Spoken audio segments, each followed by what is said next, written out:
Giving free one-sided therapy to the stars of reality. It's Rachel and Kacie with CBT and the TV. CBT and the TV.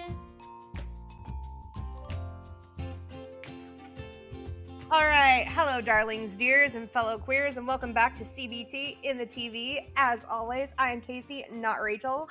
And I am Rachel, not Kacie.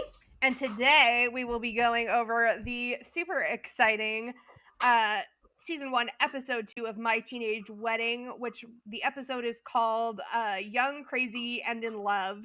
But before we get too far into it, we've got to visit Rachel and Kacie's Jar of Fun. Rachel, what is something that you are looking forward to this summer?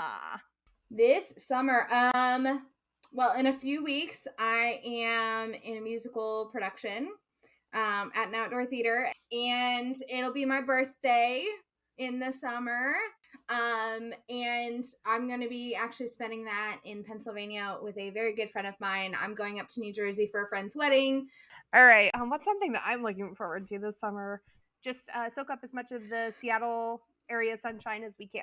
And last thing before we dive in, what do we have for drinks and snacks? And we're reminding all of our lovely listeners out there to feed your body and hydrate along with us, because you are important and you should be fed and hydrated. I will start with my regular advertisement for Kirkland Signature Vita Rain Zero. This happens to be the lemonade flavor.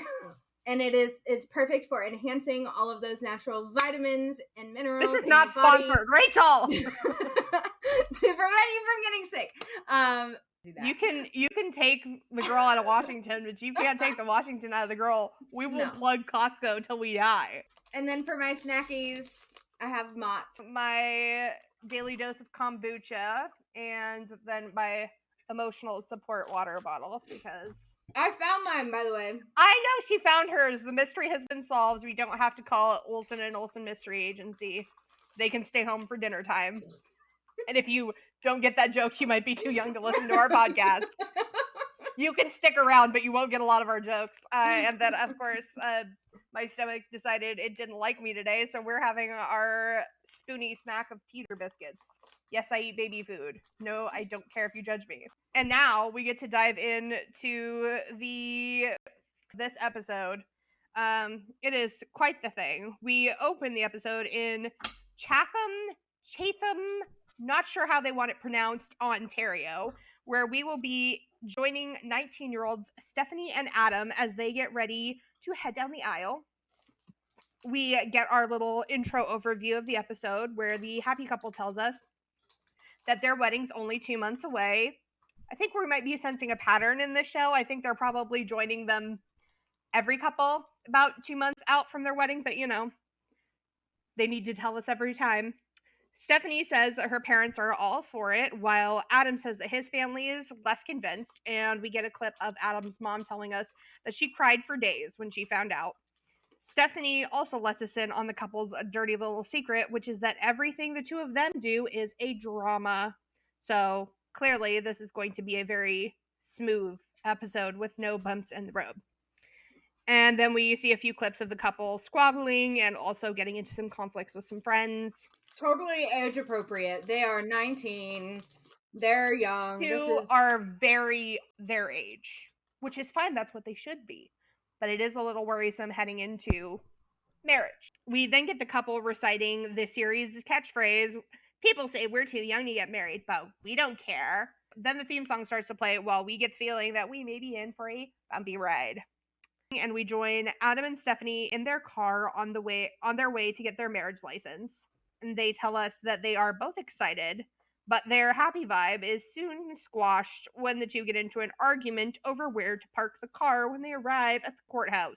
Adam suggests moving the car, but Steph says that she's happy with where she parked it and that Adam is getting on her nerves today. Adam replies that Stephanie was getting on his nerves last night, and when Stephanie says that she had to do it because Adam was being a procrastinator, Adam calls her a bitch. Stephanie becomes angry at this, understandably, and this leads Adam to list all the unkind names that Stephanie called him the night before. Also understandable. Not that she called him that he would list them back to her. For their age. all of this is understandable for their age, but again, it's worry. Like, you're about to go in and get your marriage license. Mm-hmm. Having been through getting the marriage license process myself, that is stressful, and I understand why it can bring out the worst in people, but this really isn't the vibe you want to be having right before you're doing the marriage. And Ray, I did want to ask what you thought about this dynamic, both about this specific couple and in general for this show, for our listeners, this dynamic we're seeing of these younger people as they're heading into marriage for our listeners. Is this a healthy way for people to be talking to each other right before they go and get a legally binding contractual document that ties them to one another? Is it healthy? Especially over a parking spot. Is it expected? Yes. Yes. It's nothing that a little counseling couldn't solve. So one of the things that when I was going through my master's program, we had to take a marriage and family class, and that instructor heavily emphasized the importance of agreement. Like, you are essentially on the same team. You both have different ideas for how to meet this goal, but if anything, like, we need to be able to identify, okay, this is our goal. Our goal is to get parked and get the marriage license. Like, that is how we get there is largely irrelevant. Like, this is not an important thing. All we need to do is agree on what the goal is.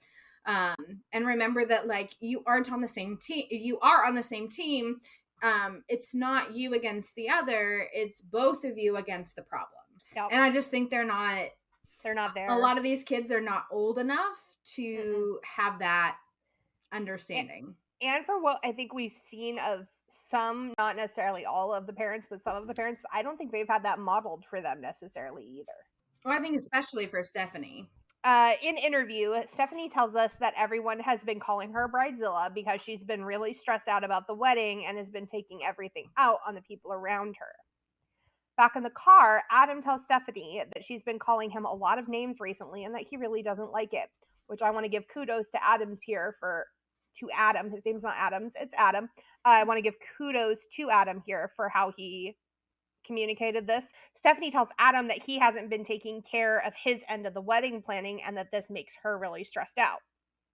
Which, if they'd had this conversation before they started yelling at each other and calling each other yucky names, we could have avoided all of this. The couple then heads into the courthouse to get their license, and as they make their way there, Adam tells us about how the two of them met. Adam says that he met Stephanie at a weekend church retreat and that he never forgot about her after they left. He says it took him 3 years to build up the courage to email her, but that once he did, they'd been together ever since. And I want everyone in the room, in the listening room, in the watching room, in the editing room, to remember that it took him 3 years to reach out to her, okay? This is an important number. Adam says that what he loves about Stephanie is that she's really impulsive and spontaneous and that he's never been like that before. And in her own interview, Steph tells us that what she loves about Adam is that he's really driven and ambitious and goal-oriented, and that inspires her to be a better person because she had never had a lot of motivation before. The two also tell us that their post-high school graduation plans are Steph wanting to study nursing and Adam saying that he plans on training to be a power line technician where he'll make mad money. And this just made me chuckle because, like, they have these lovely, wonderful thoughts, and then, like, that's such a responsible thing to do. Like, I'm going to go into power line technician because it's quick training. I'm going to need to make money and start being able to support my family sooner than most people. I can't do the long-term trade school, so this is a great plan. I'll make mad money. That's how he communicates. Like, boys. Freaking boys. As the couple starts to fill out their license paperwork, Steph realizes that she may not have everything she needs to get this done to meet the government's requirements. This is when we find out that Stephanie is a foster child. And I will say, as every person with a complicated family history knows, there is a special kind of stress reserved for these moments when you are standing in line to get your ID, your passport, or your wedding license, and you realize that they want your whole family's history and contact info and make it seem like you have to have everything or they're not going to give you what you need to have a life. If you're lucky, you usually get an attendant to whom this happens on a regular basis, and they're just like, oh yeah, no, it's no problem. Here, you just do it this way. Sometimes you aren't that lucky, and I'm very glad that this doesn't happen in Stephanie's case. The person just says, oh yeah, no, just use your foster family's information because that's what Stephanie asks, and they move on and it's fine. It doesn't always work that way, and it makes it terrifying every time you have to go in. Watching this gave me that like catch in my chest where I'm like, oh, and then I was really glad that it worked out okay, but it was pretty difficult. And I will say that finding out that Stephanie is a foster child will add something to this episode. You're going to understand a bit more about Stephanie when you look at things through that lens. And we don't know how long she's been in foster care or why she was pulled in the first place. So that can kind of complicate things. And from a therapeutic lens and working with foster kids, kids who have been adopted from foster care, kinship care placements. Sometimes we see kids who have developed RAD from a young age, which is reactive attachment disorder, which simply means that they don't respond to other people really meeting their needs because they learned from a very early developmental age that adults will not take care of your needs. Sometimes we see, or I guess a lot of times we often see like borderline personality develop because of the back and forth attachment, the push and pull, like I hate you, don't leave me, is a very big phrase. And there's a book called I Hate You, Don't Leave Me. And it's all about borderline personality disorder, but we can kind of see like that instability in identity and with relationships, and that really like quick to form attachments to people, but also really quick to separate. So I'm not saying that that's like what she has, but is things to look for and things to certainly consider and explore within these attachments that we might see. We are never here to diagnose anyone or even not even close to maybeing a diagnosis for anyone. We're only talking about it in the fact that this is something that is seen in people from this subsect of people. And looking through this lens adds some extra weight to what Stephanie says in her next interview, because in a very emotional interview, Stephanie tells us that she's really tired of hearing from everyone that she and Adam need to wait to get married, because if she could, she'd go down to City Hall today, right now, and get married to him. But she just can't. She has to jump through all these hoops, and she's tired of putting up with all this crap. And she goes on to tell us that she and Adam have been together for a long time. Remember that. And that right from the start, they knew they were going to be together forever and be super serious. And that they moved in together within a couple of weeks of becoming boyfriend and girlfriend. And that they combined their finances 6 months into their relationship. It feels a little more excusable because of their age, right? Like, they're young, they're going to make impulsive decisions, they don't have the capacity or the ability to think those things through. And like we talked about in the last episode, oftentimes people this young think that doing those things shows their commitment to each other and also to everyone around them, being like, no, look how serious we are. But what we see is like, no, look how worrying that is.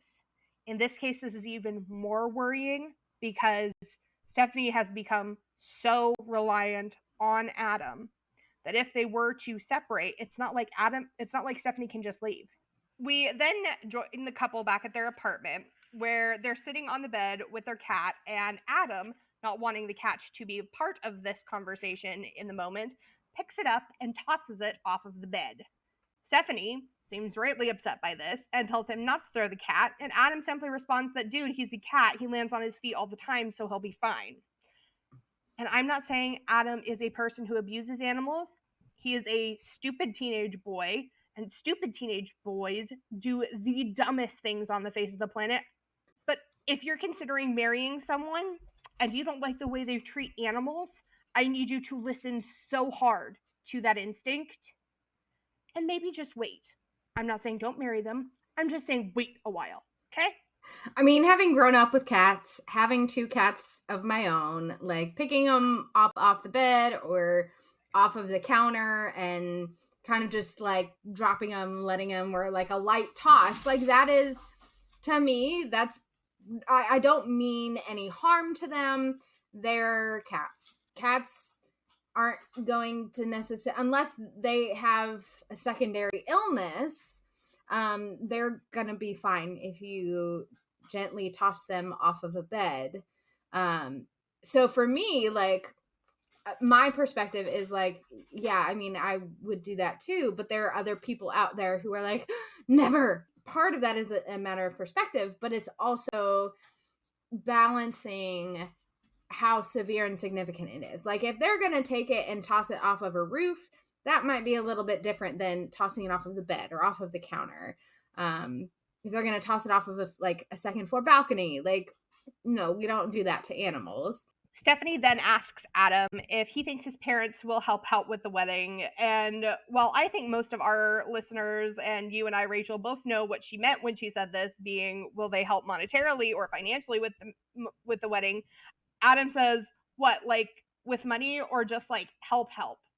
And Stephanie tells him that she meant money, and he says he doesn't know. I just want to know, what did he mean by help?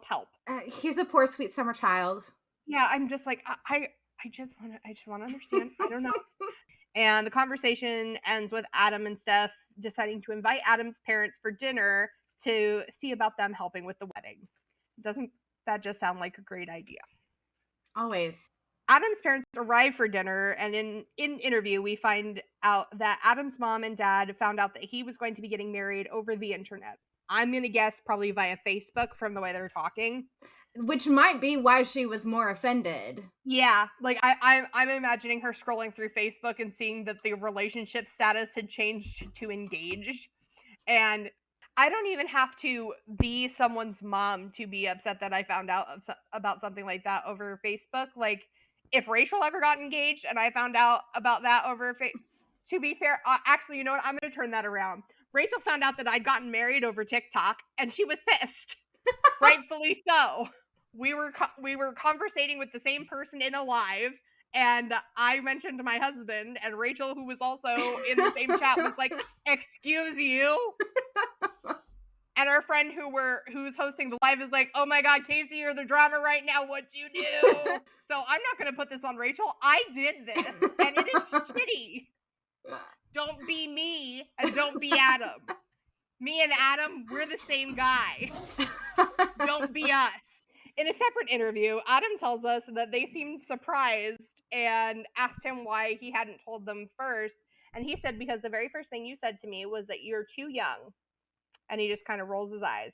Rachel, I wanted to ask what you think this might say about the kind of relationship that Adam has with his parents, and the kind of communication style that they might be using, and whether or not we think this is good communication for a family. I mean, I think, they do see him as younger because he is their son and time flies. Perceives himself probably as cognitively older than he is. So maturity wise, is he old enough? Probably not. Age wise, he's legally old enough. So I think that a lot of it comes down to their definitions of being old enough. And I don't think that most people can recognize that and discuss that aspect of it. Like, cognitively, your brain has not fully developed enough. So I'm saying you are not old enough yet because your brain is not fully developed. Whereas he's hearing you're not old enough and he's going, no, I'm legally old enough. What are you talking about? As they sit down to dinner, Adam's parents ask how much money the couple have saved up for the wedding. And while Steph tries to soften the blow and build up to saying how much they have, Adam just blurts out that they have $8,000, which I did want to mention. Can we just think about how much money $8,000 must have seemed like to these kids to have saved up? This was also back in the 2010s, so adjust for inflation there. So the thing is, anyone who's ever even been around a wedding while it's being planned knows how fast $8,000 can go. So while it probably seems to them like they've saved up a lot and they're doing really well, their parents know that this isn't going to go very far, and that's kind of a bummer. It's understandable that the kids are like super proud of what they've accomplished. It's also understandable that Adam's parents are justifiably underwhelmed by said amount, but their response could not have felt good to Adam and Stephanie. Adam's parents ask if they're planning on going on a honeymoon and if they have separate money set aside for that. And it doesn't seem at this point that the kids recognize that mom and dad are trying to subtly hint that they aren't going to be helping them with money at all. So the kids answer really earnestly to all the questions that are being asked. And mom and dad just, especially mom, are kind of like, great, answer all my questions because I'm here on a fact-finding mission. The kids say that they would like to go on a honeymoon, but that they know it might have to wait a while, especially since they don't want to miss school. And this gave me the giggles and reminded me of the first or second episode of Reba, where Van and Cheyenne ask her for a permission slip to go on their honeymoon. In an interview, Adam's parents tell us that they just don't understand why everything has to be so fast-tracked, that if they're meant to be together, they'll still be together in a few years. And Adam's dad tells us that he thinks they just shouldn't do it. They just shouldn't. That they should really take their time and save up and do it when it's easy and it's right, and that doing it this way is just silly. And I have to say that to me, I think that is fine to say to another grown adult with a fully formed brain who can hear that, like, these are silly, like, doing it right now, doing it this way just feels silly. I worry, though, that these parents have said this to the children. And if you say something like that to any person under the age of 25, sometimes even 27, if you say they're being something, this feels silly, you're being silly, you're being bratty, this feels bratty. Oh, Lord, you have called them that name. And I think this is why Adam doesn't want to talk to his parents, and potentially why he didn't tell them and just posted it online, because he wants to hear you're being silly when you're thinking that you're making decisions for the absolute rest of your life and you're being very mature about it. Back in the dinner, the parents tell the kids that when the $8,000 is spent, that whatever they've managed to accomplish and accumulate by that time is where they're going to end up, and that they think it'll be great, and that's what they're going to have. That's the kind of wedding they'll get. And they're once again indirectly telling the kids that they're not going to be helping, and I'm starting to get the feeling that I'm going to be wishing for direct family communication in almost every one of these episodes. They all exchange goodbyes and goodnights, and Adam's family heads out. And in an interview, Adam tells us that he would never ask his parents for money. He considers himself too good for that, and we can see that Steph makes a bit of a face when he says this, indicating that she's a little bit annoyed by this. I mean, I make a face about it too, because it's very, like, refusing help even if somebody is offering. Like, sometimes people are like, well, I don't want to inconvenience you. Okay, but I'm offering help. So it's not inconveniencing if I'm the one offering you help. To me, I took it a little bit differently, because it's not like he's saying what he didn't say was he didn't say he'd never take money from his parents. What he said was he'd never ask his parents for money. And to me, those are two different things. Potentially, they're not. I don't know. I can't read Adam's mind. But to me, what I heard him saying was, I'm never going to ask them for it. I'm not going to do that. And I took it, especially since they've called him silly and stuff. They're making fun of my life decisions. I'm not then going to give them more ammo by being like, Mommy, Daddy, help me pay for it. Mm-hmm. Whereas it might feel different to him if they offered. It might feel like they might be starting to support him. Who knows? We can't read his mind, but that's kind of the feeling I got. It's now the next day, and Stephanie tells us that she and Adam live in an apartment with another couple named Jacob and Shelby, and that these two are also in Adam and Steph's wedding party.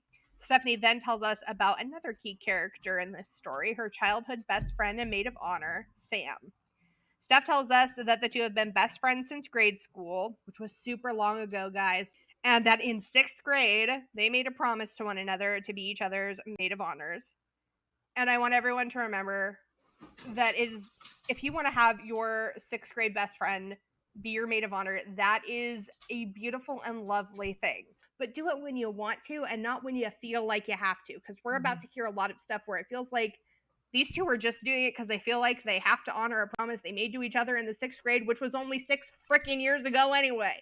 Don't don't do anything at your wedding that feels like a have to, except for signing the legal paperwork if you want to be legally married, okay? You can't just throw each other a party where you say I do and don't sign any paperwork. You can also just do that. You don't have to do anything at your wedding that you don't want to do. So Steph joins Shelby on the couch to have a talk about all the wedding stuff, and they begin to talk about Sam, and Steph says that Sam hasn't been meeting her expectations for a maid of honor, and that she just doesn't know what is going on with her these days. Steph says that she thought a maid of honor is supposed to text you all the time with stuff that she's found for your wedding and plan little surprises for you. And Ray, I'd really, really love to get your perspective on this, because to me, it feels like Steph is stuck in that ideal dream world play wedding version of all the things lots of us dreamed up as little girls of what a wedding is supposed to be, that everything is magically supposed to just fall into place. You're not supposed to have to lift a finger, and you're supposed to feel catered to and princessy the whole time, and that everything is just supposed to magically, perfectly fit together without you having to do a lot to make that happen. I also think that she hasn't been taught about how to communicate expectations. No. When I work with parents and do parent coaching, when I talk with older teens about relationships, I often say that uncommunicated expectations will always lead to disappointment, because people don't know what you expect unless you tell them. And if they aren't meeting expectations that you don't tell them about, you are going to be disappointed that they can't read your mind. And that's not on them. That's on you. So if that's what Steph had wanted, she coulda, shoulda, woulda communicated it to Sam if she had known how to deal with that. Now, given her circumstances, I don't know her upbringing was like. I think it's a really important thing for kids to know and for adults to model. If you have an expectation, you need to verbally state it. Stephanie and Shelby also talk about Sam's potential dislike of Adam, and I do want to say that we will meet Sam coming up in the episode, but she never speaks to any of this, so we can't say for certain whether or not this is true. But what Steph says is that she's heard that Sam's been going around and saying to everyone that she doesn't like Adam, she hates Adam, and that Stephanie doesn't know how she feels about this because she's going to be marrying Adam, and she doesn't think that it's very maid of honory of Samantha to be going around and saying she doesn't like her groom. Steph says that she's going to tell Sam that she's her best friend and she wants her to be her maid of honor, but that she feels like she hasn't been there for her recently. And the conversation ends. It is now a week later, and so it's only 7 weeks to the wedding, and we're headed with Stephanie and her foster mom and her bridal party, as well as Adam's mom, for some dress shopping in the larger city of London, Ontario. Stephanie tells us pretty adamantly that both of her foster parents are going to be the ones to walk her down the aisle, which I think is pretty sweet.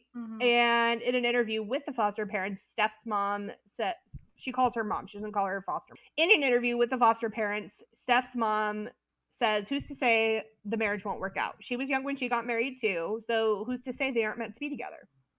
And I do have to give credit to the foster parents for being really supportive.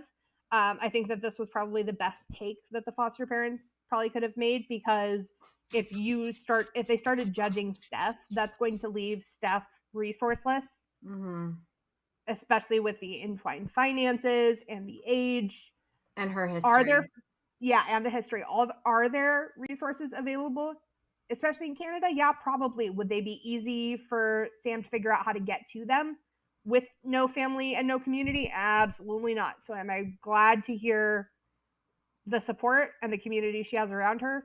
Absolutely. They head into the dress shop, and Steph says that Sam is here with them today, even though she hasn't seen her in 3 weeks. And again, this is just one of the many reasons I suggest that you wait until you're a bit further out of high school before getting hitched. If you think that not seeing your bestie for 3 weeks is drastic and friendship altering, oof. I'm not judging. There was definitely a time where even just like Rachel and I, going a whole month without seeing each other, there used to be 3 of us that if we went more than a few weeks, we were like, oh my God, how are we in the library now? You guys, we need a movie night. Summer vacations, we hated them, which is weird because you're supposed to, we all year we were like, oh my God, I need summer. Summer would get here and we're like, oh my God, I need school. Because we didn't like not being around each other. But now we can go, like when we're not filming, we can go weeks and sometimes months without talking to each other, and it doesn't mean we don't love the crap out of each other and that our friendship isn't still very strong and we can't just pick right up and talk to each other again when we have the time. It's not a great idea to be getting married at a time where you feel like your whole life's going to fall apart if you don't see the people you go to school with every day. Anyway, they head into the shop and we get the standard shop attendant giving the young bride a reality check. This time it's with dress prices when Steph says that she was hoping to get a lace ball gown for $200. The shop attendant goes like, no ma'am, that's going to be like at least $1,000.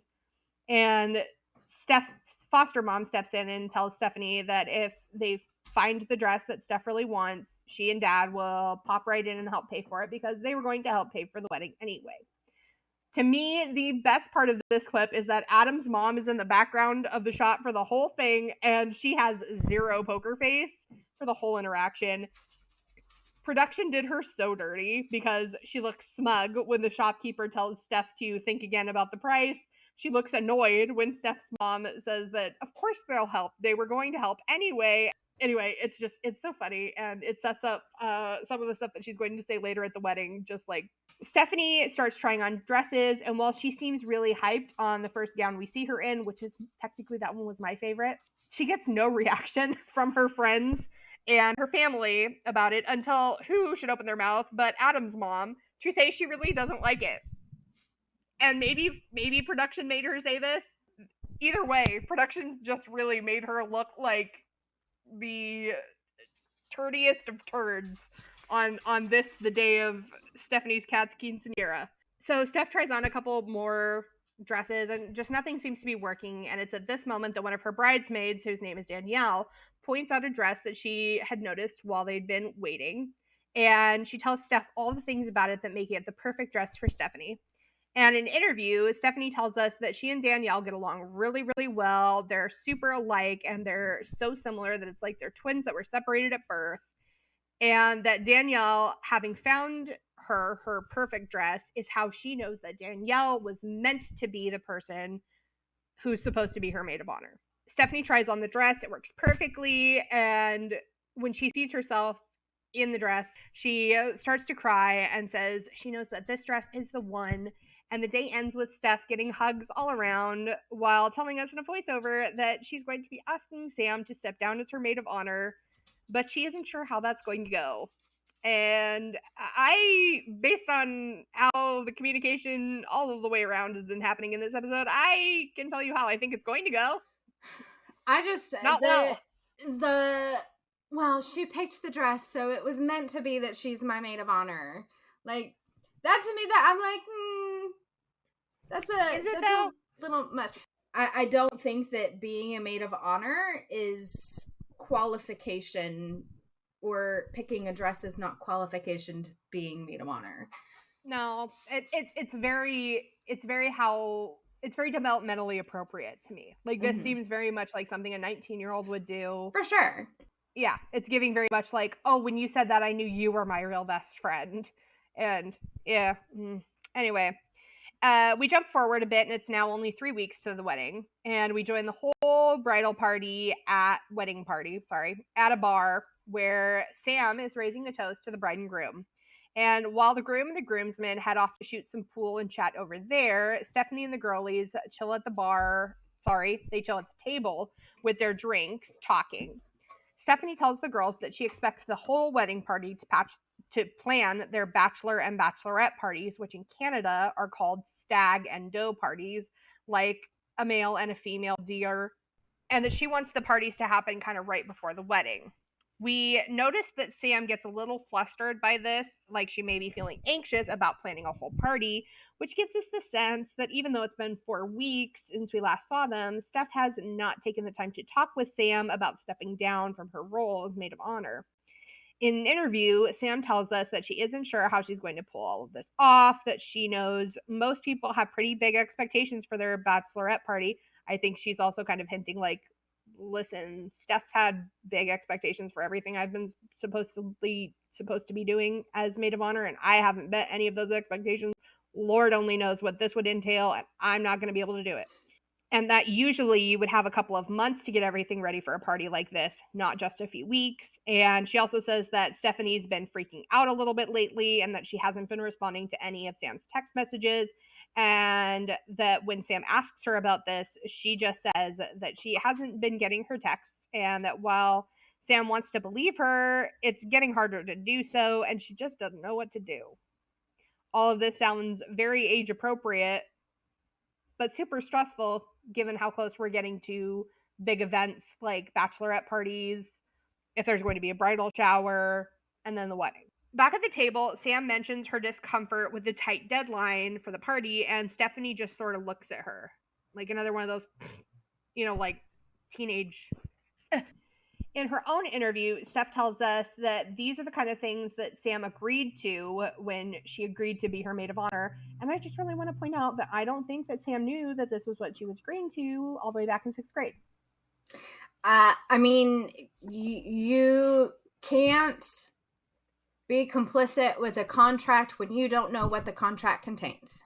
Right before the two head off for their face-to-face talk, Steph tells us that she doesn't want to come off as rude, but that Sam really hasn't been meeting her expectations. What expectations, woman? Tell us. We want to know. And Sam tells us that she just thinks that Steph is really stressed right now and she's trying to handle the situation the best she can. Sam and Steph then move to the quiet part of the bar to have their boss battle, where it's just the two of them. And the cameras, of course, we can't forget about them. And they start talking, and just when we think the two might have a healthy-ish conversation about their breakdown in communication in their relationship, Stephanie slides a folded piece of paper, and if you were in high school in the 2000s, 2010s, probably even the 90s, you know what this piece of paper looked like. It was folded like a note, and not a fun, like cutesy folded pull here, exciting to get note. This motherfucker was folded into sixths. There were no hearts drawn on it. There was no to from, just in big letters, Sam. This is a bad note. No good can come from this piece of paper. And she tells Sam that she wrote her a note. Also, dear Lord, if you are passing notes in a bar, you should not be in a bar. Also, you're not ready for marriage. None of this is good, okay? And she tells Sam that the note explains how she feels about everything, but she has ultimately decided not to give her the note because it's basically just a giant punch in the face to Sam, and that she doesn't want to add to the tension. To which I say, what was the point of this whole charade then? The sliding the note across the bar and the saying you aren't going to give it to her? Because that feels a hell of a lot like tension building, my friend. This isn't an episode of One Tree Hill. And again, I'm not judging. I'm making light of the situation. I'm not judging because I can't say I never did anything adjacent to this. I was a drama kid. Drama is in the name. But just trust me when I say that your wedding is going to be filled with enough of its own like wacky once-in-a-lifetime stressors. You do not want, nor should you have, high school type drama anywhere near your wedding. You deserve that. I'm not saying it as a judgment. I'm saying it as you want to gift that to yourself. I mean, that's ultimately what ended up happening at my older sister's wedding. One of her best friends from high school, it turned out to be a very drama-filled situation, and this had not been the first drama-filled situation that had occurred between them. It was a Thursday. Her wedding was on a Saturday. I got a text message from my stepmom that Thursday saying, hey, do you want to be in the bridal party? And that was that, because they didn't want that extra drama. Sam seems very taken aback by this whole thing, and she kind of laughs nervously and is like, I don't know what to say to this. Can you just tell me what's going on? Like, what's wrong with us? And Stephanie says that there are a lot of things that have been bothering her, but that she's decided to just not let them bother her anymore. And I don't think this does anything in the way of answering Sam's question. I don't think this tells Sam, like, you haven't been meeting my expectations. Anyway, this is all we get of the conversation. We find out that there was more said, but we don't get to see it. Because in an interview, Steph tells us that she told Sam that she could either step down as maid of honor or leave the wedding party entirely. And in her own interview, Sam tells us that she was very surprised and shocked by the whole thing, and that she didn't see it coming, and she doesn't want to do things this way because she doesn't want there to be so much trouble. understandable. This kind of stuff It's a very mature approach to it. Yes.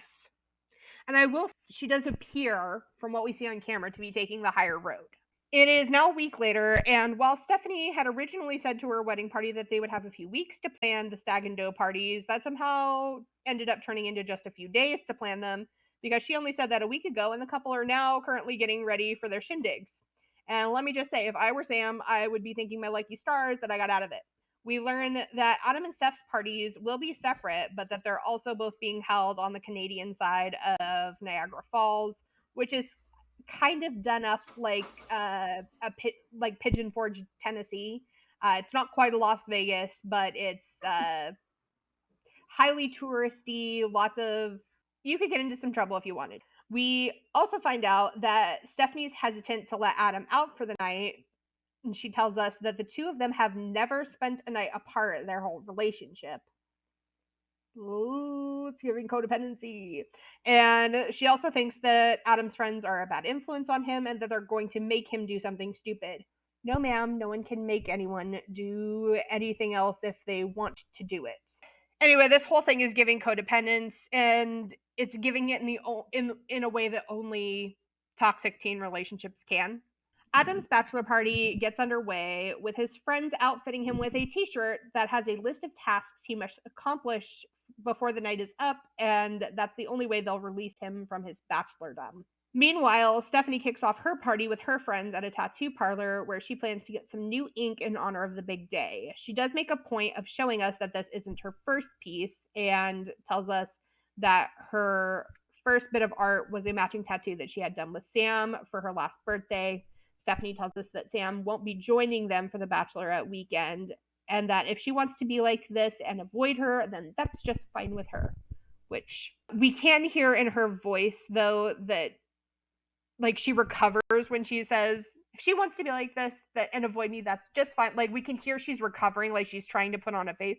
When she said that Sam isn't going to be with them for the weekend, her voice was cracking. We can tell she's emotional about it, and she's probably a little more bothered than she wants to let on.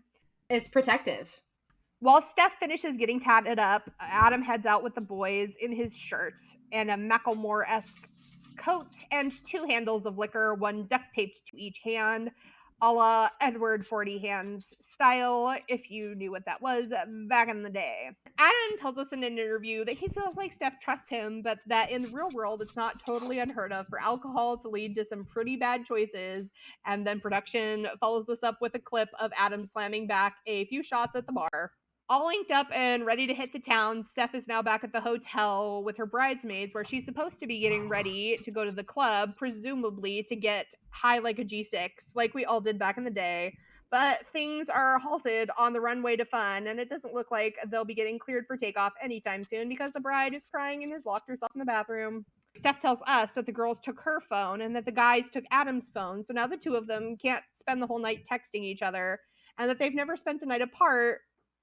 So she's feeling really anxious and emotional and cranky about the whole thing, and she isn't even sure if she wants to go out anymore. Which, listen, I'm fine if your preferred operating mode is with your partner. Mine is also. I would 100% rather be with Beach Ken almost all the time. However, I love to see my friends and my family. And we have spent days and weeks apart. And I just want to say that if you're unable to do this, it's not a sign of a healthy relationship. It might seem that way, like especially if you're younger, like, oh, we're so in love we can't be apart. No. Again, this is kind of like the look how serious we are, we combined our finances. It's not giving stable and healthy relationship, it's giving worrisome. Mm-hmm. The girls are eventually able to coax Stephanie out of the room and onto the stage of an all-male cowboy review, to which I say, save a horse, ride a cow person, ladies. Cowboy, cowgirl, cowqueer, I'm here for all of it. Back at the bachelor party, Adam is caught up in a bit of a quagmire. There is one particular item on his list that he just cannot bring himself to complete: kiss a girl who is not Steph. Adam is super uncomfy with this idea, and he knows that his bride-to-be will be too. Thankfully, his friends agreed to check that one off his list for him on his behalf, and now he can focus on the much more reasonable tasks which are left on his list, which You might be wondering, what are they? I was wondering too, so I did a freeze frame, and while I couldn't get all of them, I did get a sampling, and here they are.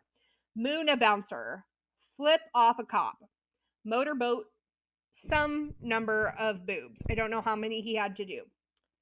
Take 5 different shots in a row, pee in the dead center of an intersection, smack a guy's butt, your friends do not count, perform helicopter dick on a busy sidewalk, poo in the river, pee on the driver's side handles of 5 different cars, egg 5 different cars driving by, ask 5 fat girls when their babies are due, make a scene in a convenience store, convince random person to kiss your ass, and get a photo with a cop.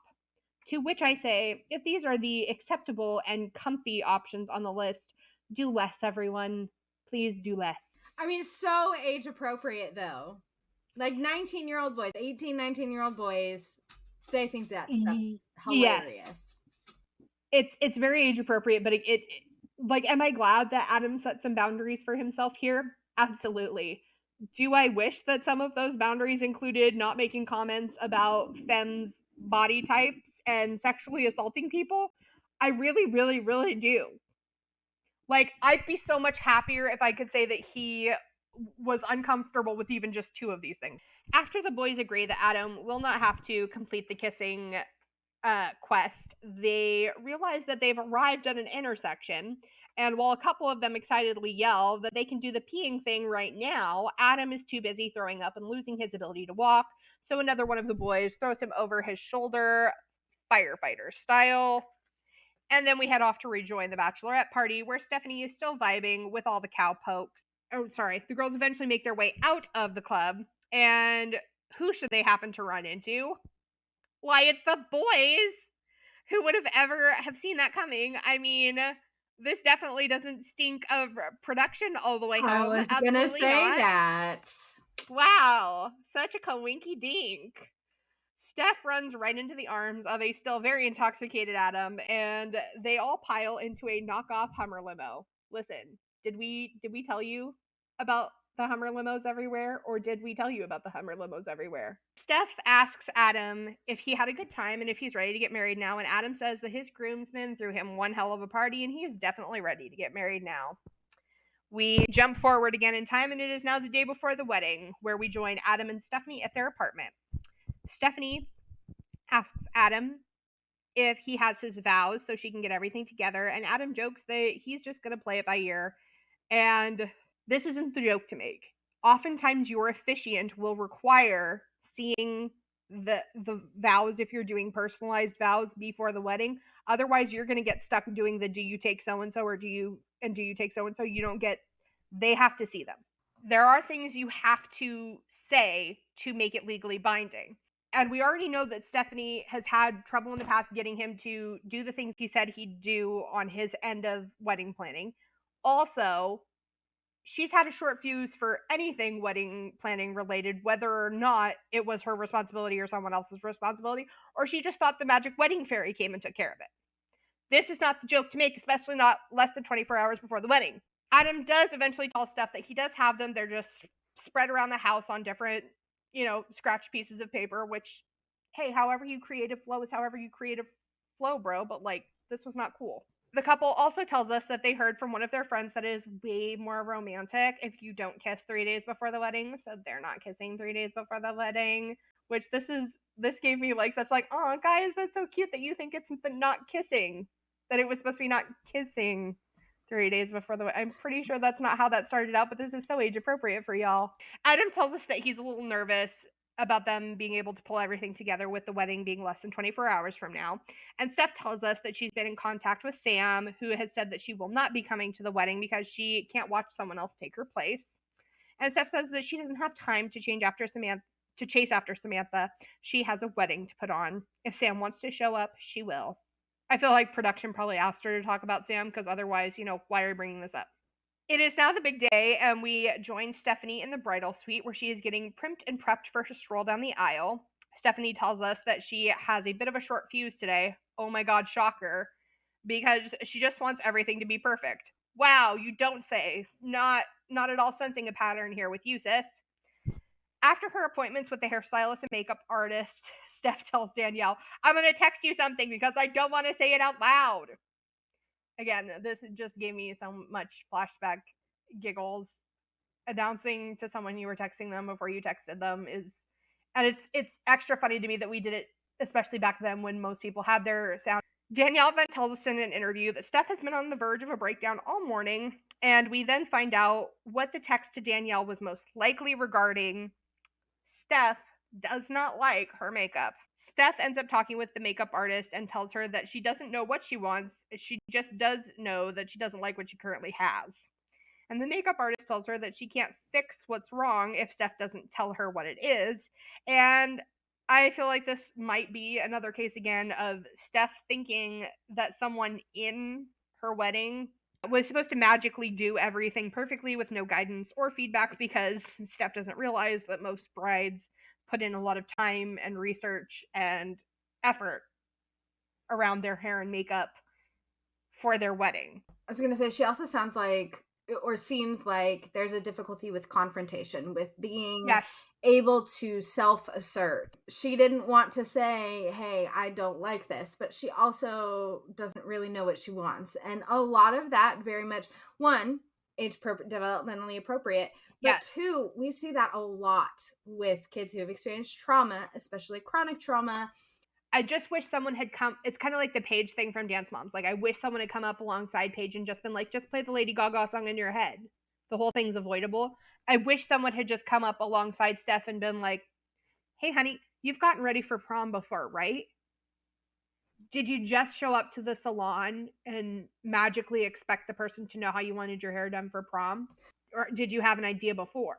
The makeup artist tells us in an interview that Steph is definitely a bride with a vision. Even if she isn't sure what the vision is, she definitely has it. And makeup artist is a mood.